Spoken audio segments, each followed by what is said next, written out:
Would you like to convert more podcast listeners into email subscribers? Discover how Deanna Seymour doubled her email list through private podcasting and turned casual listeners into engaged community members. Learn why traditional podcasting might be leaving money on the table for you and how a simple shift to private feeds can transform your audience growth strategy.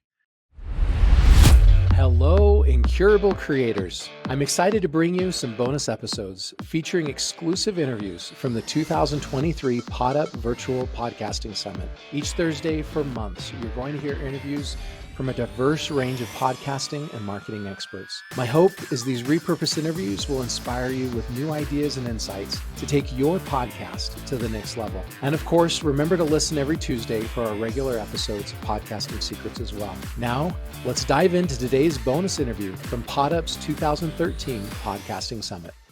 Hello, I'm Nathan William, the CEO of PodUp and your host for the Podcasting Summit. Thank you for joining us for this interview with Deanna Seymour. Deanna has 3 different podcasts. 2 of them are public, and one of them is private. She has a private group called F That, Breaking the Rules of Online Business. And in today's interview, we're going to explore deeply into the topic of how we can leverage private podcasts to grow our network and email lists. Thank you so much for joining us for this interview, Deanna. Thank you so much for having me. I love this topic, so be ready for me to talk a lot. Can you go ahead and start by sharing your journey of creating podcasts and in particular, a private podcast? Yeah, sure. My first podcast was actually called Imperfect Party. So I had just left my career as an art teacher for over a decade and sort of made my way into the online business world and was pretty much like, okay, I have to make content. Should I blog? Should I have a YouTube channel? Or should I podcast? Like in my mind, those were the only 3 choices for long form content. And I was like, well, I'm chatty, so I'm definitely picking podcast. And I just sort of jumped right in without a real solid plan. But also when we start our businesses, I feel like we don't have everything figured out. We have to kind of go that route. And it was a great way for me to just kind of hone my messaging, meet new people, get a lot of different ideas off my plate. And also it was branded Imperfect Party. So I felt like I had the freedom to be imperfect and sort of pivot and change. And I also thought that that podcast was really going to grow my list because I feel like when we all start our businesses, we have like our mom and our sister, maybe our Aunt Louise on our list. And we're like, okay, we're going to make lead magnets and like everyone's going to just, snatch them up and we're going to grow. And you just think everything is going to work the way it sounds like it should work when you take a course or listen to a podcast. And that didn't happen for me. I was putting out, at the beginning, I was trying to do 2 podcasts a week. I mean, it was just me, no assistant, no anything. And just trying to make all this content. I was like, I'll do a solo one and a guest one each week. And I'll make certain PDFs that match up with the theme. And I was just like working myself to death and not getting the signups. And so I ended up like a lot of podcasts, like it fizzled out. I just burned out. I wasn't getting the email list building. I wasn't really like seeing the return on my time investment. And so that podcast still lives out on the interwebs, Imperfect Party, but it's, I haven't published to that in forever. And I just took a break. And then when I was thinking, okay, I got the itch to like, I feel more clear. I feel like my business, I know what to do. I missed connecting with other business owners because I feel like having guests on podcast is that great way to, connect with other business owners. And I was like, all right, but this time I need to figure out how to get email, like how to build my list with this medium that I love, which is talking to other people. But how can I actually get the emails? So when I learned about private podcasting through Lindsay Padilla at Hello Audio, I was like, oh my gosh, they can give the email address at the beginning? Like they have to give it to me to listen? This sounds intriguing. And that was kind of how I came to be. I was like, no more listening to my podcast without giving me your email address first. We're going to pay up front. No credit here. So that was sort of my journey into the world of private podcasting. Okay. So, and that was the big motivation is you wanted to build your list.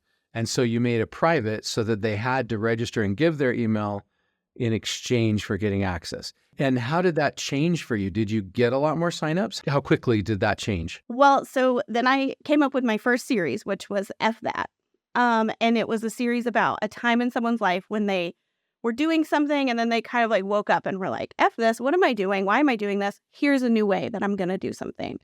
And still figuring out my business. So this first series that I did was lots of different people deciding that they weren't going to drink anymore, or deciding that they were going to price their product really low, or, not do high ticket. They were doing it and it didn't feel right, so they priced it low. Or I don't know, one other person was like quit her job in New York, and it was a bunch of stories about people at a time in their life when they kind of switched gears. Now, if I did it, and when I do it now, it all has to do with business because I've totally honed in on my messaging and stuff. But that first summit or series, which I say summit because they're kind of like summits almost, doubled my email list, which sounds super impressive. But just to be transparent, I was really new. So I probably had like 100 people on my list, and then I had like 100, and I think it was like 112. So it was like a little more than double. And I was like, not 112, 212. And I was like, okay. This is the ticket, because, there were like 10 people on that first season, and they all shared it to their lists, which is like the magic of having some sort of summit or series or something like that, is that all these people were sharing it. And it was more like an event. It wasn't just like an episode of a podcast. It was like, hey, this cool thing is happening. Do you want to be a part of it? And I think that the number of guests that I had, plus the fact that it was all packaged really neatly, and also sort of something fun that was like, oh, if that, like, what is she talking about? Like, what are these stories? I think all of those things sort of helped it get a little more traction than just being a podcast episode on a weekly show. With the goal of building your email list. So as you grew your email list, how did you leverage that email list to help you? Well, I feel like I just have a really strong welcome sequence for those people because they've signed up, they're into it. You can check back on them to make sure they've started listening, like check in and be like, how was this episode? Or, different things like that. And as I've done more and more and I see other people doing it, one of my friends just had one called a fruit salad summit. So this was also an audio podcast summit. And she did like prizes and giveaways. And I was like, oh, this is fun. So then it was a little bit more like a summit or a bundle. I feel like they're all kind of related in this whole list building, like audience sharing world. And so she had like some giveaways and some different stuff. I've seen one person do bingo and I'm like, wow, that's fun. So I think there's like room for getting really creative on how to sort of engage that audience when they first join your list, because when someone first joins your list, they're like the most eager, like they've signed up, they've raised their hand and they're like, hey, I want to hang out with you.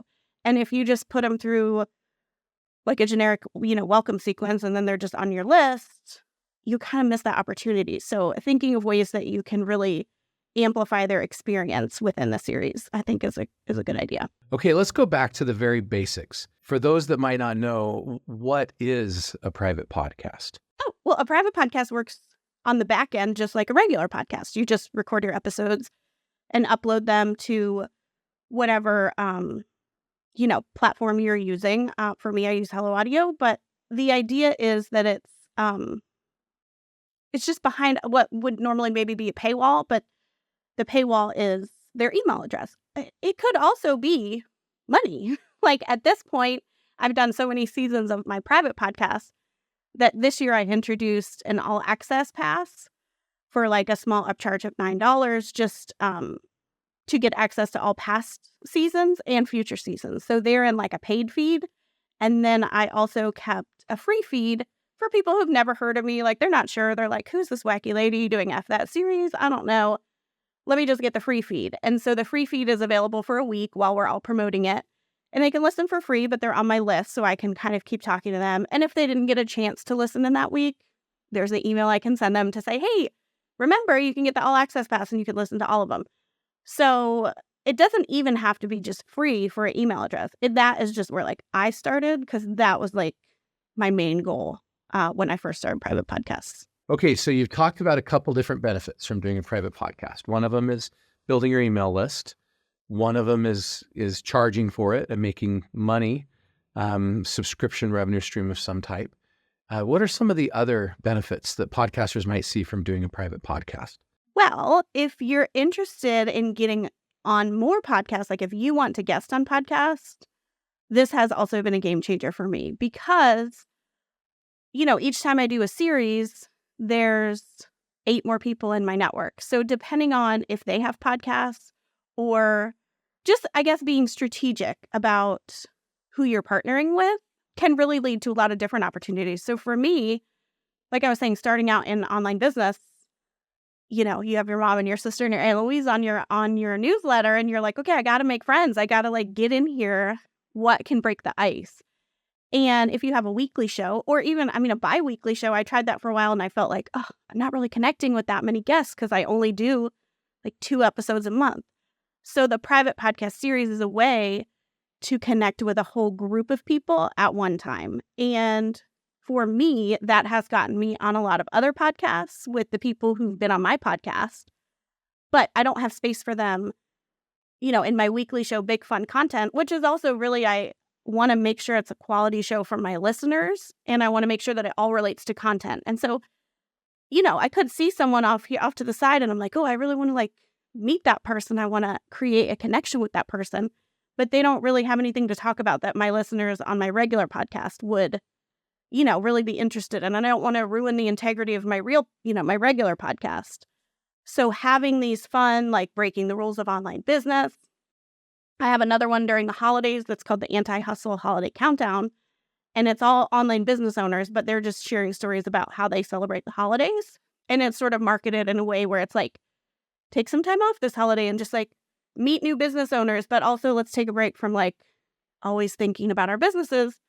And so I count down. I don't count down. It's not official Christmas countdown. So I just do 21 different guests in the month of December.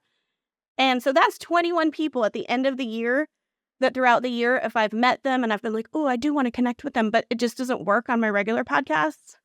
I have a spreadsheet going all year. So at the end of the year, I can connect with them and again, get in front of 21 new audiences, but also connect with 21 business owners that are aligned with me and my values. If they want to participate in something called the Anti-Hustle Holiday Countdown, we're on the same page, we whatever. So I think it's a really great way to network too. Okay, so networking is a big benefit. Building those relationships, getting in those doors. I like that. So talk about 3 different podcasts. Some people do this. They operate multiple different podcasts, and some people just stay focused on one. Tell me why you've gone to 3 podcasts and kind of what are the benefits to you of doing that? Okay, well, I have an ADHD brain, so I do tend to get bored sometimes. I get super excited and then it can fizzle.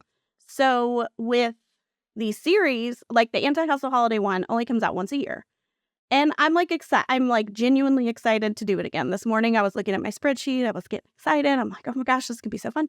And those interviews are 10 minutes, but it is enough for me to make a connection with most of the speakers. And so even though it sounds like a lot, you're like, oh my gosh, 3 podcasts. And I am you're like, how can this girl be talking about anti-hustle and she has 3 podcasts? This doesn't make any sense. But since it's just once a year and they're 10 minutes and it's also anti-hustle, so they're not highly produced, super, it's really not super hard to do because, especially with that one, it's really just for fun. I've had people ask me before, why do you even do that? How does that even help you? And like I said, when I look back, I'm like, oh, I've been on this podcast. This is how I met this person. I've been on their podcast. And some of them have turned into clients, content and graphics is what I do. So for me in particular, it's a really good way to sort of showcase what I can do. Here's all the marketing materials. When I share them with the guests, they can start to see oh, Deanna makes really fun things. I wonder if she could help me with this other thing that I'm doing. So I've helped some of those guests with their summits or their things. So it's just a way to keep showing up. And I do think there's something to be said, and maybe this is shallow, maybe not of me, but of the whole world. But Like now on my website, when you see like who was on season 1, who was on season 2, you can sort of see some people and be like, oh, Deanna like knows that person, which do I know them? I spoke to them for 10 minutes. They were on season 2. Yes. And some of them I've become better friends with, but it does sort of, raise my authority, if you want to call it that. But it starts to build up my network to sort of showcase like who I've been in contact with, if that makes sense. Today's episode of Podcasting Secrets is brought to you by Pod Allies, the done-for-you podcasting services solution. When I speak with CEOs about their podcast, one of the most common comments that I hear is that they know they need a podcast, but they don't have time. Have you ever wondered how some businesses find a way to still run their podcasts while juggling their crazy day-to-day operations? The secret might be simpler than you think. Let me introduce you to Pod Allies. This is a service that's changed the game for businesses in the podcasting world. Pod Allies is a done-for-you podcast production and marketing service. They understand that while many businesses understand the immense value podcasting can have for their business, finding time to produce, syndicate, promote, and monetize a show can be challenging. Pod Allies offers a dedicated team to handle virtually all aspects of your podcast production. From strategy and branding to audio and video editing and guest scheduling, they've got you covered. They even take care of creating blog posts, transcripts, and syndicating your content across multiple platforms. What sets Pod Allies apart is their use of PodUp, their proprietary podcasting software suite. This allows them to streamline the entire podcasting process, saving you time, effort, and a bunch of money. If you're ready to become a thought leader, connect with your audience, and grow your business through podcasting without all of the investment of time and cost of doing it yourself, Pod Allies might be the perfect solution for you. To learn more or to schedule a free consultation with a podcast expert, visit podallies.com. That's podallies.com. Now back to the show.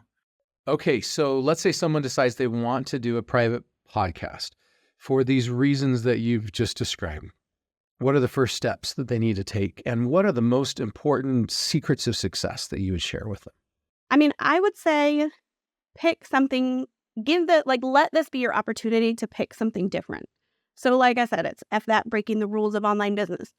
I think when I approach people with that concept, they're more likely to say yes, because it's like, what does she do? Like, this sounds fun. This sounds different. So I would say, anti-hustle holiday countdown. There's people who like immediately write me back and say, oh my gosh, yes, I want to do this. How fun. So I think the first step is to kind of try to think of something that is going to catch people's attention. And I'm talking about the people you want to be in the series as guests, and also make it shareable, make it a little more easy for people to pay attention to. So like I said, I mean, my regular podcast is about content, but like there's a lot of podcasts about content. But as far as I know, there's only one anti-hustle holiday countdown. So try to come up with something that is sort of outside the box. Because also, if it flops, like you can do it once, make 8 episodes, put them out in the world. And if it doesn't go the way you wanted it to, you just don't have to do it again. It's not like the commitment of starting a public podcast and saying, I'm going to do this every week and telling everybody like I'm starting a podcast and feeling the pressure to do it all the time. You can just toss out an idea, see how it goes, and do that. So I think number 1 is really coming up with something fun and marketable. And then beyond that, if you're already podcasting, like you probably have a workflow that you follow for getting guests, and, my guests fill out a form and they book their time. I just use the same exact workflow that I use for my weekly content, my weekly podcast for my series. So it's really like if you're already podcasting, like you have a huge leg up on the competition. So, I mean, I would just go through that. I feel like everybody's is a little different. I really like the idea of using a private podcast as a revenue stream, right? If you can find a unique source of content. One idea that I've had for a while that I'd love to try. I like to do long, deeper interviews, but most people don't like to listen to an hour-long interview.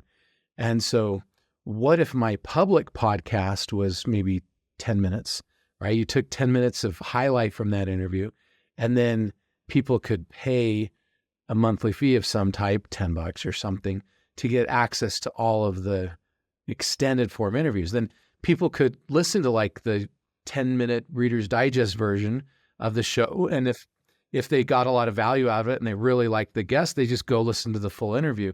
And if they don't like it, it doesn't resonate with them, they just go to the next one. They don't have to waste a full hour. They can kind of just get the 10-minute snippet and then decide, if something's worth it. I think that model would work if you had really good in-depth interviews. I love that. I'm like, ooh, you just like put a stepping stone in between an audiogram and a paid version. Like, you have your little audiogram for social, but then you have your short episode for public and then the long one for private. I think that's a great idea. A lot of people also use private podcasts as part of their courses. So instead of people having to watch videos, especially if it's not super like screen heavy, like you're not walking them through a process on a screen, if you're just talking in your video, it's a great way to be able to put out a new quick course like so quickly. So I've done a few of those as private podcasts. Of course, that doesn't really have the networking aspect, but it does have the monetary aspect. And so that for me, because I just love audio, it's just like what I like. It's what my brain thinks of in terms of how I want to share content with the world. And so I've been able to make some quick audio courses and put those out in the world, and also could use that as a lead magnet.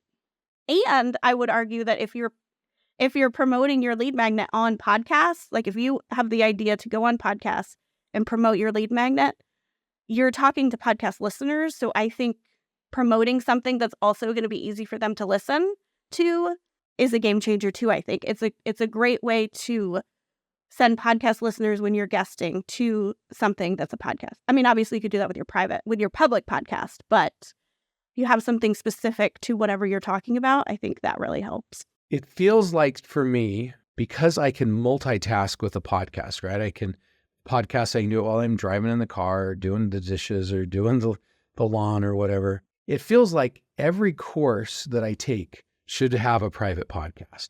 It feels like it's so hard to sit down and watch a video all the time for every single course. It feels like I could get through my courses 5 times faster if they provided a private podcast with the course.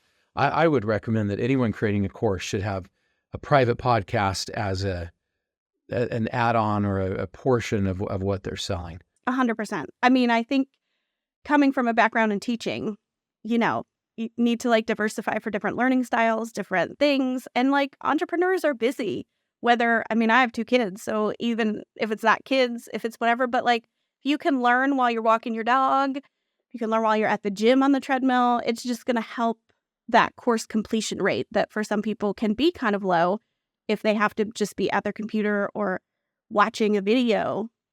Absolutely. I put it with all mine now, even if it's a video of me walking people through how to do something, because as a graphic designer, some of my courses are more, click this, do this. If they've already watched the video and they just want to go do that thing again, I think they could listen to the audio too and just be at their computer, not having to like make my screen share video small. Like if they've already done it and they know it, it's a great way to review also. So people could potentially listen to your course a few times if it's available to them on a private podcast. Do private podcasts have different formats in any way compared to a public podcast? Like, for example, would you make a private podcast longer or have a different kind of a guest? How would you do it differently? I mean, I think the beauty of it is you can get creative. Like even you just said you would get to go longer because most people don't want to listen to an hour. So on a private feed, you can like tend to your specific audience. I've seen people do private podcast feeds where they do it every day and it's like a minute or 2 minutes. And maybe a public podcast, that would be like too much, and too short. Like it feels like a public podcast kind of has a little bit of a like unspoken like rules of how long, like what's quote unquote normal for that venue. And so I think the beauty of the private podcast is you can just break all the rules and be like, I'm going to do a 2-minute episode every day, or I'm going to dive deep and I don't care if this episode's 2 hours, like we're going to do it. Seems like one of my fears of doing a private podcast, even though I love this idea, one of my concerns that I'd have to get over is it feels like the number of people listening to that podcast would radically decrease. Is that even a true risk? Will my reach go down by making it a private podcast? And how do you deal with that? Truth be told, as an ADHDer, an art teacher, and a creative, super digging into data is not my favorite thing. It's not my love language. So, I mean, just by keeping it private, it's going to be smaller, I would guess, just because the public one is like in the world. But I would argue that it's like more exclusive. And so you're kind of building like a community there and connecting with people and getting to, like if you really like making long podcasts and those people have opted into that, like those are your people. So I think maybe it's less people, but like better quality people who are signing up for your private podcast. I would say. And I mean, if they've signed up, they're like raising their hand too. I mean, in terms of like leads, which I like, whatever, salesy talk, but like, they're just getting warmer and warmer. Like they're really into you. They're raising their hand and they're part of your world in a way that people listening to your public podcast can just, come and go. You're like, who is that number? Who is that person? You can literally see on the back end everybody's email. You can see how many episodes they've listened to. Some people I know who are like coaches use it as part of their sales process, like before a discovery call, like listen to these episodes so people can come to a discovery call knowing more about how they work. And so they can even check in on like how far they've gotten on which episode. And again, all my stuff is like a little more relaxed and fun. I haven't really used it as a like true sales funnel.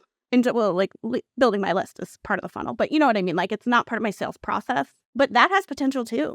How do we get people to subscribe? How do we entice them to come over and participate in this private podcast? Well, I think if you do something like I've done with guests, I do think just people sharing it to their audiences, like some people are gonna find that. But I mean, as a designer, obviously I'm like, have a cool cover, like have a great landing page, tell people what's in it for them. Like, even though it's just their email address that they're signing up for, definitely don't just do a pop-up that's like, name, email address, listen to this thing. Like, I treat it like a sales page. Why it's beneficial, why it's going to be awesome. Here are the speakers. Here's how cool they are. Like, make it a no-brainer, but really, like, sell it, the same way you would sell an offer that's paid. And the nice part is your private podcast could be paid. So maybe it's a sales page because they are paying money. So I would treat it like a real offer, whether it's free or low ticket or whatever it is. It is a real offer. It's not like a real offer. Even if we're just trying to get an email address, that's an offer, right? It is, yes. What are some of the biggest mistakes you've seen people make regarding their private podcasts? Well, I guess this is tricky because I'm like, I don't know. I feel like I don't know the back end of other people's podcasts. But I will say that perhaps when I was a little more unfocused in my like understanding who was really listening to that first season of F That, and it was all over the place. Somebody quit drinking, somebody quit a job, somebody like it was like the only thread was that they said F that to something. Like, perhaps it did grow my email list, but I wouldn't say that they were definitely qualified leads, especially because now, as a business owner, everything relates to online business. So I would say, even if you're excited about something, it might still be smart to map out the customer journey and, like, how does this relate to anything, like anything you're doing in the future, so that you can just be a little more mindful about who you're picking and thinking about their audiences as well. Like, even if you love the person and you think, oh gosh, they're so awesome, if you're really trying to grow an audience for you and your offers, you're going to want to pick people that are in alignment with that. So that's what I would say. Okay, once you get them to subscribe and be part of this private podcast, what tips do you have for engaging them and reducing the churn and keeping them with you for a longer period of time? I would definitely make sure, they're on your email list. So I'm a big lover of emails.